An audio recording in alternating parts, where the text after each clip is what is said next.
Welcome to the new Cyber Frontier, bringing you the latest news on the local Colorado economy and initiatives that focus on the development of cybersecurity economics. You don't have to be a computer or cybersecurity expert to get plugged in. Your host, Chris Gorog, brings it straightforward, asks the tough questions, and brings the cyber world to a level of understanding for everyone. Chris is personable and opens up with our guests on the issues we all would like to see addressed. You can find us on the web at www.newcyberfrontier.com. Now join our host as he introduces the topic for today's New Cyber Frontier. Hello, this is Abe Thompson with New Cyber Frontier. Coming to you straight from the SecureSet campus here in Colorado Springs, where we do cybersecurity education. Today, my guest is General Scott Bethel.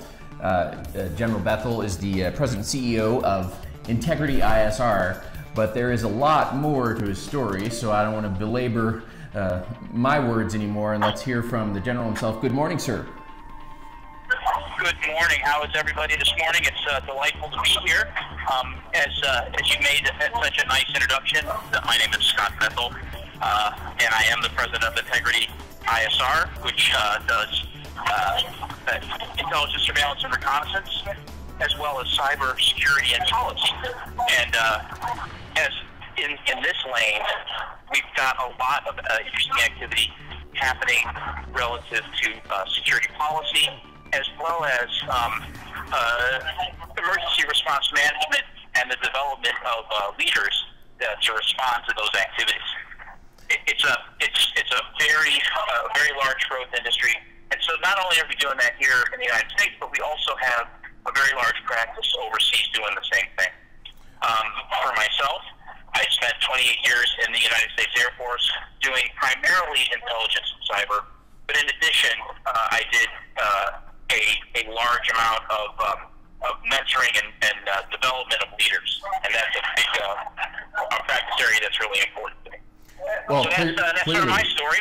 What else can we talk about? Well, definitely excited to hear about your focus on mentoring. You know, mentorship inside the cybersecurity community is truly proving to be a key component. You know, people that are there to develop you along the way. One of the things that you and I, have in common is our military experience, and we, we're very intentional about that process along the way. Did you see the same sort of mentoring and focus even as you got more senior in both sort of the government and then in leadership in other organizations? Yeah, absolutely. Both on the commercial and the military side. There's a certain amount of capability that comes with experience as well as with training. And in the course of my time on both sides of this exciting and exotic fence, I found that there's a real need to help entities get forward and move ahead in a larger context. And so there's both a lack of understanding, but also a lack of experience and definable goals and activities that really are benefited by guys like you and I getting out there in the community and interacting with a variety of people to try to make things better. Sure thing. You wrote an article on the future of cyber risk management, and what were some of the key points there that you'd wanted to get across? Well, risk management is, again, in many cases, a very largely misunderstood requirement, even a misunderstood component. And as a result, risk is either taken too much into account or not enough into account. I mean, when you have a lot of options, you can transfer risk, you can avoid it, you can mitigate it. There's a lot of ways that you can approach it. But in the article, the idea was that you have to first really thoroughly define what the expected risk is. Sure. And is it severe? Is it not severe? Or are we not thinking through the entire challenge as opposed to simply acting out of lack of information and lack of focus? Certainly, and of course, in the business that we grew up in, there's no such thing as risk avoidance. You know, we're in a risky business, and the reality is that has now permeated society. It is no longer risk avoidance; it's risk mitigation, and certainly it's not when, or not if, but when. This is Abe Thompson with New Cyber Frontier. We're going to break away to hear a few words from our sponsor. With the rest of today's show right after these brief messages from our sponsors. Cyber Resilience Institute helps build strong cyber communities designed to prevent members from attack. Like building a neighborhood watch, it takes coordination and a sharing community to protect our identities and valuables in the virtual world. Typically, we hear that organizations know they need to do something to protect their cyber assets, but don't know where to begin. Let Cyber Resilience Institute help your community create an action plan. Cyber Resilience Institute will build your community or business marketplace so that it is designed to support a collective cyber defense. Contact them for more information at cyberresilienceinstitute.org. Hello, this is New Cyber Frontier Podcast. This is Abe Thompson, your host here from the SecureSet campus in Colorado Springs. Our guest this morning is General Scott Bethel. General, we were just kind of talking about risk management, risk avoidance, etc. As you look at sort of the cybersecurity industry and discipline, what do you see as foremost on your mind that needs to be addressed? Well, step one is, of course, the increase in qualified, certified talent. Number one, right now, among U.S. companies, there's a serious lack of capability and lack of expertise and complete training. So the first step is to increase and broaden and make more thorough the overall talent pool. The second challenge is to understand the landscape. And that's a leadership issue as well as a challenge that's deeper and greater than just the people. It is effective structure, effective strategy, and then creating an operational framework that works better than just the average young person coming and looking at a screen. And then finally, the third thing is to understand the threat landscape. And as we've talked about in the past, the cyber landscape is super tricky because there are so many actors in it. It's not simply a military domain, and it's not simply a commercial domain, and it's not simply a private or personal domain. It is all of the above, which creates an immense amount of challenge for people operating in the cyber domain. You've got people buying sweaters. You've got people setting election tampering. There's all kinds of issues associated with that. So those are the big challenges that are clearly resident in the overall effort. Certainly, and we're getting ready to roll into that season even now as everybody's doing their online Christmas shopping and whatnot. And of course, I'm sure we'll see plenty of stories in the news. Now, you highlighted a couple things very close to my heart. First of all, you talked about a need for certified and qualified talent. Of course, SecureSet, that's our heart here, is to help address that gap. The other one you mentioned is understanding the landscape they're in, and you called it a leadership issue. Now, is you and I grew up in a leadership-focused organization and entity. How are we seeing true and genuine leadership versus management emerge in the cyberspace? Well, I would say that there's not a tremendous amount of clear leadership because most companies don't invest in the development of cyberspace and security leadership.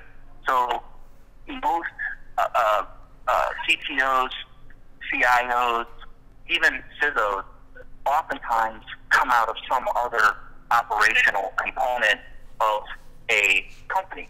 Sure. Were they formerly a COO? Are they someone who is at the bottom end of the C-suite?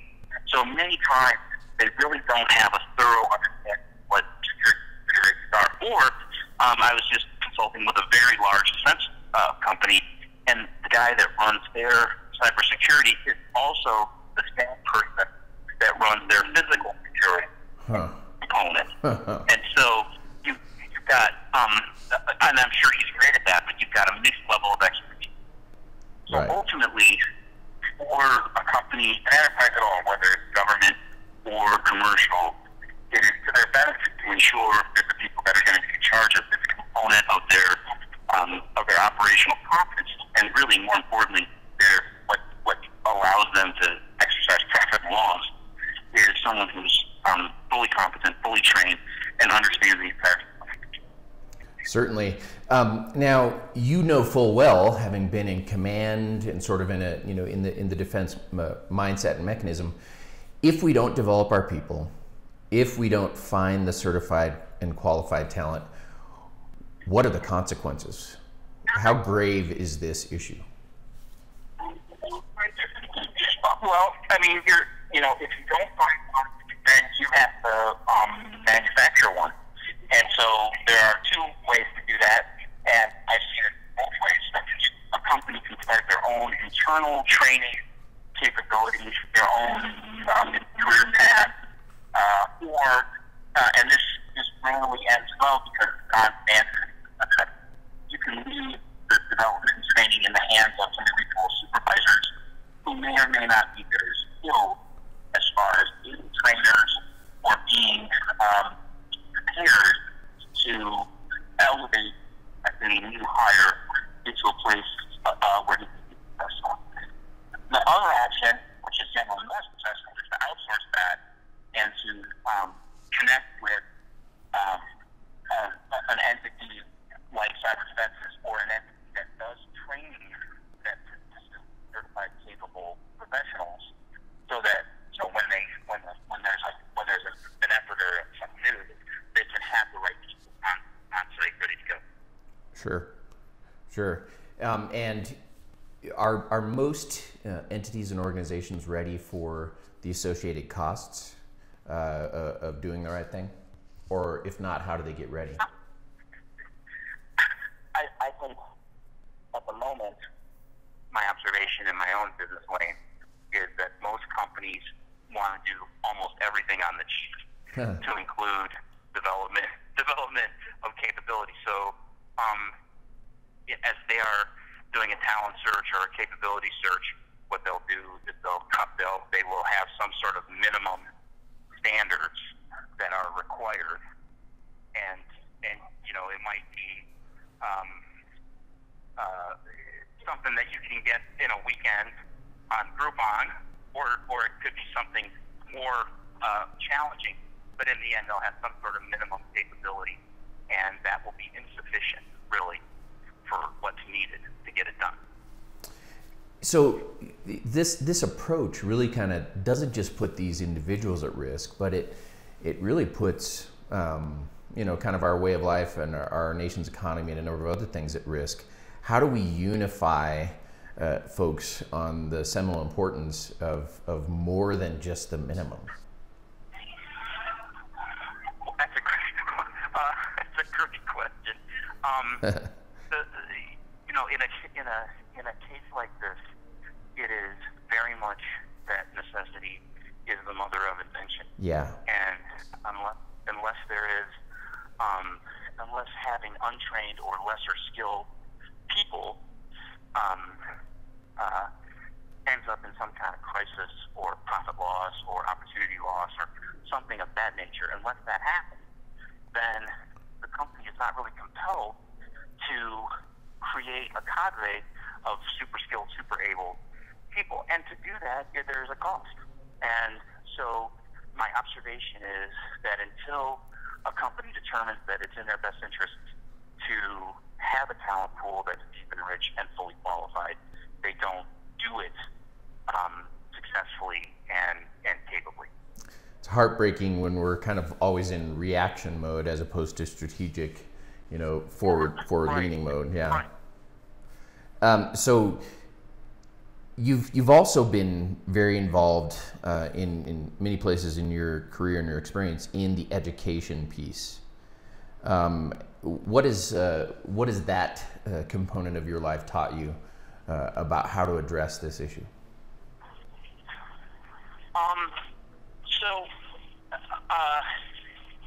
Would you do me a favor and repeat that question? You came in Sure. just a little bit broken. Sure. On that one. So you've been involved in education. You've been a professor in the education space. You did intelligence education and training. You also owned that component of training inside the Air Force intelligence infrastructure. What is your life in education, that component of your life, kind of taught you about how we solve this? Well, so in order for a person who's coming out of this capability to be ready, there are many routes to get there. Some choose to go the more traditional college route, where they end up taking a cyber degree and all that goes with that. But the more successful, certainly the faster, perhaps more efficient way to get there is to take the technical expectations and get those done in a way that's quick and efficient. And so I have found that non-traditional technical training, whether that's through community college or through other entities, is the most successful and has the ability to get somebody in place and moving forward faster, better, smarter than going the long way of getting all the other stuff done in that fashion. And General, we'll unpack some more of that in just a moment. Let's break away to hear from our sponsors here at the New Cyber Frontier. We'll be right back with the rest of today's show right after these brief messages from our sponsors. Cyber Resilience Institute helps build strong cyber communities designed to prevent members from attack. Like building a neighborhood watch, it takes coordination and a sharing community to protect our identities and valuables in the virtual world. Typically, we hear that organizations know they need to do something to protect their cyber assets, but don't know where to begin. Let Cyber Resilience Institute help your community create an action plan. Cyber Resilience Institute will build your community or business marketplace so that it is designed to support a collective cyber defense. Contact them for more information at cyberresilienceinstitute.org. Hello, this is Abe Thompson with the New Cyber Frontier podcast, podcasting from the SecureSat campus here in Colorado Springs, Colorado, where we do cybersecurity education. My guest on today's podcast is General Scott Bethel, who's the CEO and founder of Integrity ISR, and a much storied history. General, we were just talking about your view that the non-traditional education space may be a good component in our strategy to solve the leadership issue, the readiness issue inside of cybersecurity. Can you unpack sort of what components should go into that non-traditional education, which would be the most essential? Well, to be successful in the total enterprise, I think you need 4 big skills. One, the number one skill is to have fully credentialed, fully vetted ability to act on the network in a defensive way. That's the largest consumer of talent, manpower, and capability.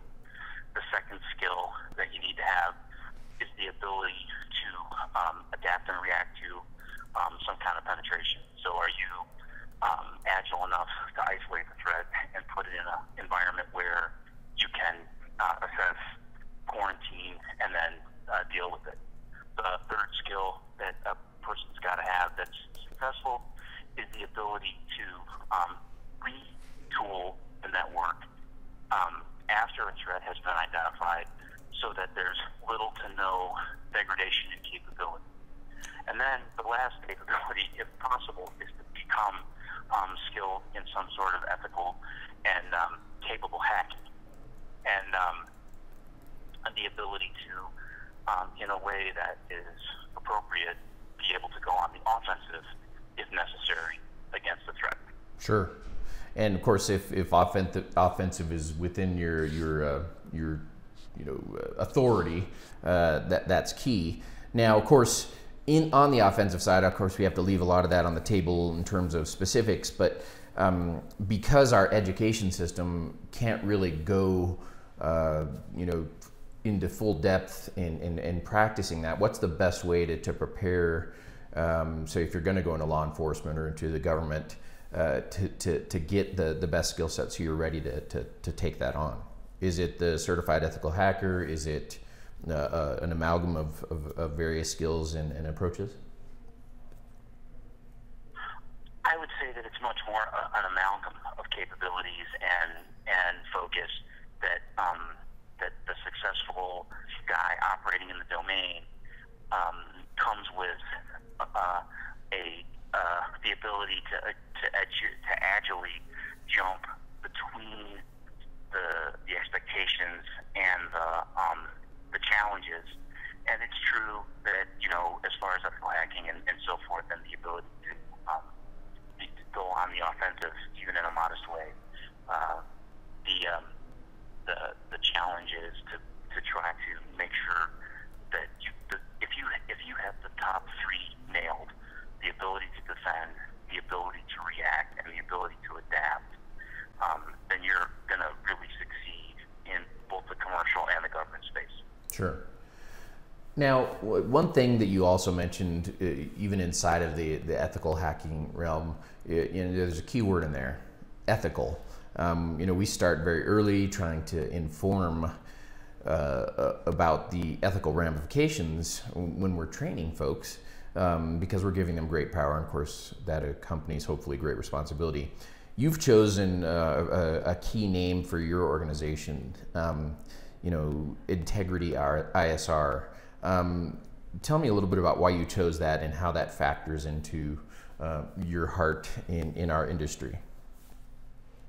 Well, I chose that for two reasons. One, because, and you're 100% right on the ethical nature of operating on the domain and having access to, or being able to gain access to, people's information and data that is not necessarily intended for or designed for public use. However, those same nodes and that same capability can introduce a threat either to you personally or to the company you're working for.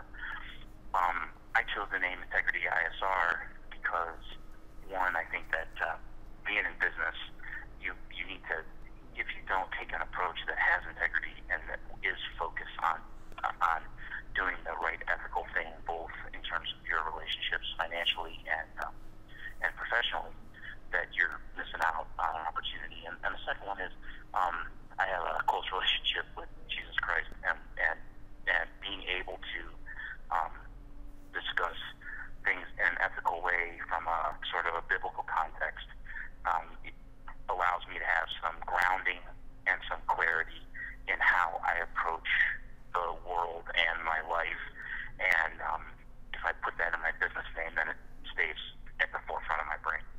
Indeed, a fantastic source, to have a foundation like that, and someone that's going to come across as trustworthy and certainly not afraid to incorporate a moral framework into the way they approach. I greatly appreciate that from my perspective as well.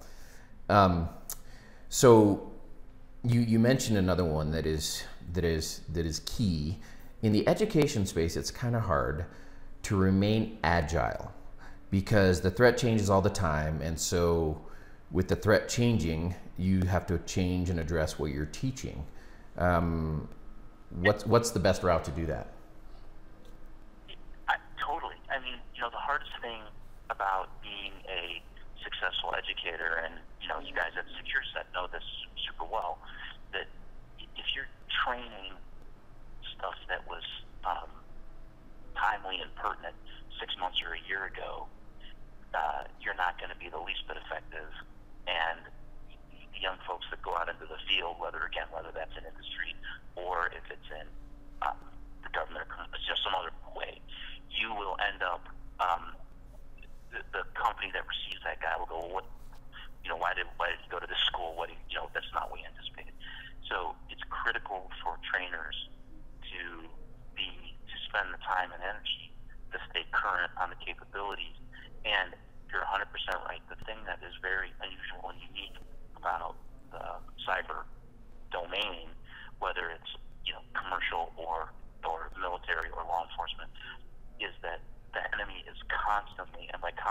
constantly adapting to make himself be more obscure and harder to manage, and coming up with more difficult and problematic methods to attack, and all the other things that go with that create a lot of friction.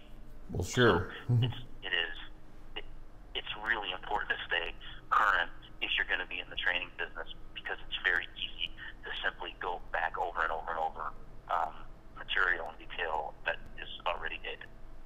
Well, and realistically too, as we learn and we develop, the actors are also learning and developing and becoming more and more dangerous. So it's true. And go ahead. And just to close that thought just briefly. So unlike in a traditional military, even a law enforcement setting, you have actors that are government owned, meaning that they are an entity of the government. There are entities that are government sponsored, meaning that they're paid for by the government, that are not. There are entities that are insurgent type actors. There are entities that are inspired, and there are people that can cause damage to your network almost unintentionally because they don't really realize what they're doing. And so you have all of those components and all of those challenges to the young cyber professional, and how he manages how you manage that person's, his or her education and processing, so that they're prepared for all the diversity of threats that can come their way. Sure. So there are companies, there are mom and pops, there are larger organizations that are out there looking for help in this space, looking for ideas on who to choose and how to make the best decision about where to go, particularly in their learning and training strategy. What are some tips and calls to action you could give them when they're out there in the space looking for organizations to help them be most effective? A super growing component of the cyber operations lane is essentially what I like to call timeshare. The ability to use professionals and use capability in a distributed, virtual way. So if I'm looking for a successful partner in this lane, the things I'm looking for are a track record of success. So who are their current clients? What are the demands of their current clients? Secondly, what are their credentials? So, I mean, are these guys in a basement, or are these people with significant credentials? Sure. The third thing I'm looking for is the breadth and depth of what they bring to the table, and what do they offer me. And then last, I look at price, because in the end, you might save a buck by going with a new or cheap company, but that will cost you a lot. And you always have to remember too that if you have a cyber breach or a penetration, it's not just the money that's lost; it's the company reputation, it's the confidence that people have in doing business with you, whether that's online credit cards or some other delivery mechanism. So the point is that it's very important that you have a solid defensive posture in this lane. Sure. Where does the average small business person go to research who to pick and how to get this support, in your view?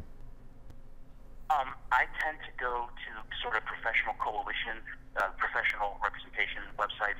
So I found a lot of companies that have put themselves out there in advertisement on, for example, the Armed Forces Communications and Electronics Association, NCF. Sure. They do a great job. I also have, you can go to a lot of the trade shows, for example, Black Hat, and there a lot of companies will set up a booth there, and you pay an entry fee, but you can actually interview dozens of companies and establish and discern their capabilities. You can discern their capabilities in a larger context at one of those kind of trade shows. Excellent. Those places. And listen, I'm here. Interestingly, I'm here at the airport, and somebody's lost their cell phone, and heaven knows who and what they're doing with information. So there's a cyber action happening right now. Oh my goodness. Wow. The General live and on scene at the cyber activity there in the airport. Speaking of airports, you probably want to head back to Colorado here soon. You just missed a great snow, but there'll be more. Dang. Well, General, it's been a pleasure to speak with you, and certainly would love to have you back on the show. Just to kind of hear your heart. You've got such a breadth of experience, and we could go on and on for sure. So I thank you for your very practical insights, and just for what you're still doing out there in the industry. We've appreciated having you. Abe, it's a pleasure as always, and I will look forward to seeing the team and getting out there towards the end of December and getting a chance to see all the great things that are happening. Hey, we're excited as well, sir. This is Abe Thompson. This has been the New Cyber Frontier podcast with our special guest, General Scott Bethel, President and CEO now of Integrity ISR. Coming to you from the SecureSet campus here in Colorado Springs, we thank you for being with us today on the preeminent cyber podcast. Good day.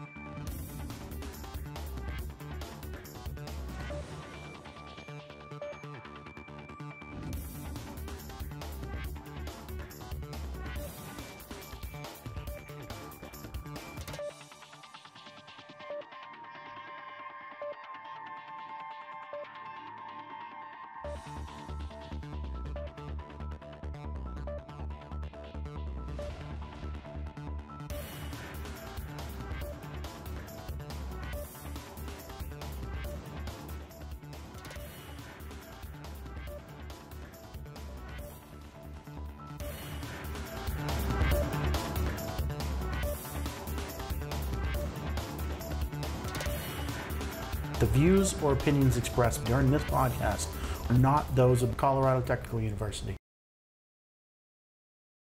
We hope you have enjoyed this episode of New Cyber Frontier. Remember to get involved. Often we think that someone else will handle privacy and security in the virtual world, but you are the only one truly in command of your virtual fate. Join our mailing list so we can keep you informed of breaking news and new releases. If you have an idea, if you have a question that you would like to hear answered, or if you want to get involved with our efforts, reach out to us at newcyberfrontier.com. We also encourage you to visit our sponsors' links, as they are the ones that really make this show possible. I want to thank each of you for supporting the show, and we look forward to seeing you back for the next episode of New Cyber Frontier.